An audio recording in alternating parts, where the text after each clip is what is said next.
Guys, मैं हूँ विकास और फिर से आप सभी का स्वागत करता हूँ इस आपके चैनल में। तो गाइस, आज हम डिस्कस करेंगे ऐसे कुछ पॉइंट। अगर हम 20s की एज में हैं तो हमें जान लेना बहुत ज़्यादा इम्पॉर्टेंट है। तो सबसे पहला पॉइंट यहाँ पर आता है कि हमें सबसे पहले फोकस ऑन अर्निंग। तो सबसे पहले हमें अर्निंग पे फोकस करना चाहिए। इसका मतलब ये नहीं कि आप जो भी एजुकेशन कर रहे हो उस एजुकेशन को आप छोड़ दो, ऐसा बिल्कुल भी मतलब नहीं है। तो इसका मतलब है कि हम छोटे मोटे चीज़ों के लिए भी अपने पेरेंट्स पर डिपेंड रहते हैं। तो ऐसा ना रहे कि हमें कुछ पार्ट टाइम कुछ अच्छी चीज़ें देख लेना है। फॉर एग्ज़ाम्पल, कुछ मेरे दोस्त हैं, मैं नाम नहीं लूँगा, लेकिन कुछ जोमेटो में है, उसके बाद कुछ जो है डेयरी शॉप में है, ऐसे कुछ काम करते छोटे मोटे, जिससे 10-12 हज़ार रुपये की इनकम आती है। अगर हम इस एज में 10-12 हज़ार की भी इनकम कर लेते हैं तो दोस्तों हम एक टाइप से इंडिपेंडेंट बन जाते हैं। हमारे माँ बाप पर हमारे पढ़ाई का और बाकी खर्चों का ज़्यादा लोड और प्रेशर नहीं पड़ता। तो दोस्तों, ये मेरा था सबसे पहला पॉइंट। उसके बाद दूसरा पॉइंट आता है स्पेंड कॉन्शियसली। इसका मतलब क्या होता है, हम जैसे पैसे कमाने लगते हैं तो हमें लगता है यार इतने पैसे बहुत हैं, हम ये भी खरीद सकते हैं, हम ये भी खरीद सकते हैं, हम ये भी खरीद सकते हैं। लेकिन एक्चुअल में ऐसा नहीं होता है।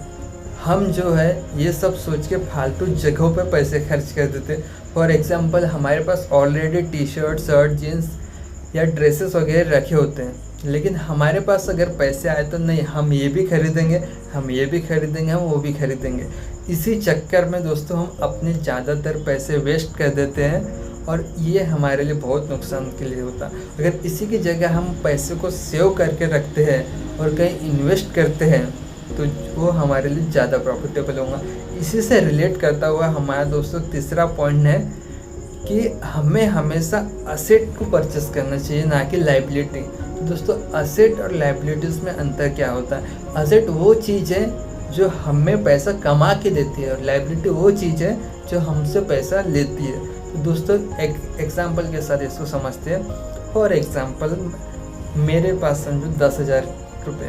अब मैं 10,000 का एक फ़ोन लेके आ जाता हूँ जो कि मुझे ज़रूरत नहीं है। मेरे पास ऑलरेडी एक अच्छा फ़ोन है जिसका यूज़ करके मैं अपना काम चला सकता, लेकिन मुझे चाहिए लेटेस्ट फ़ोन।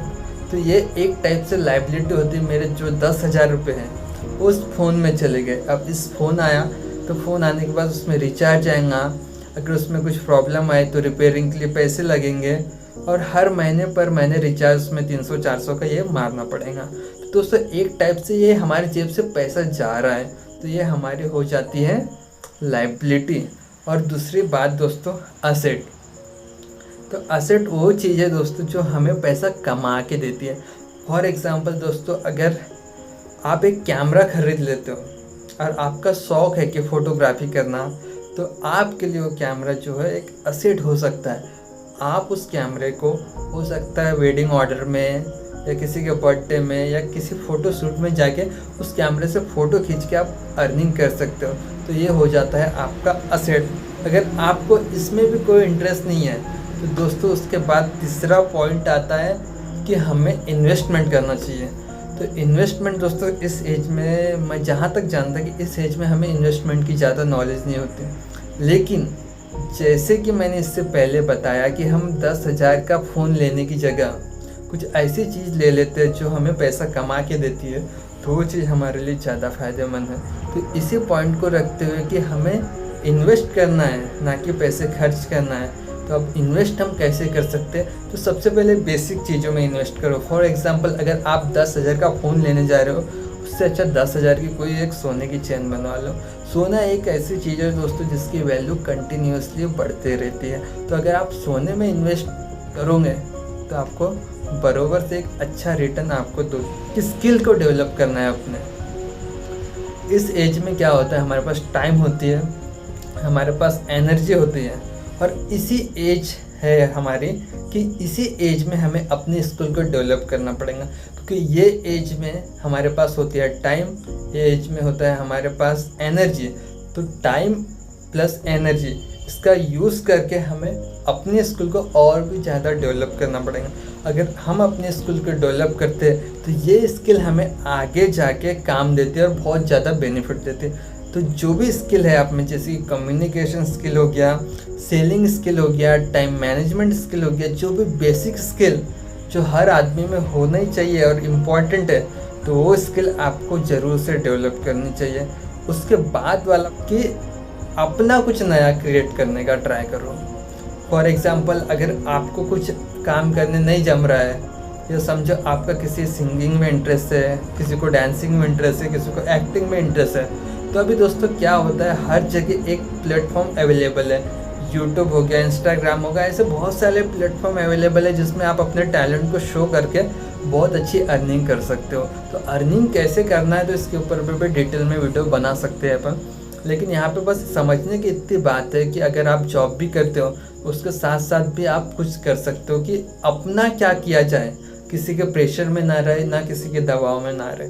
तो अपना ऐसा कुछ नया कर हम क्या कर सकते हैं ऐसा नया, तो हम एक यूट्यूब चैनल खोल सकते हैं, ब्लॉगिंग कर सकते हैं, उसी के साथ साथ दोस्तों मतलब कुछ भी ऑनलाइन नया बिजनेस कीजिए। मतलब कहने का मतलब है कि कुछ बिजनेस ही कीजिए, नया कुछ ट्राई कीजिए।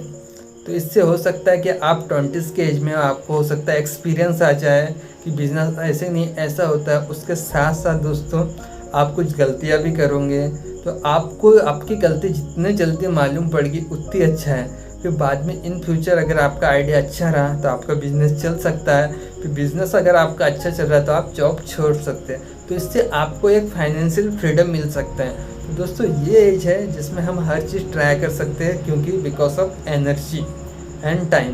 तो दोस्तों मैं रिकमेंड करूँगा कि ये जो सारे पॉइंट है आप ज़रूर से फॉलो कीजिए।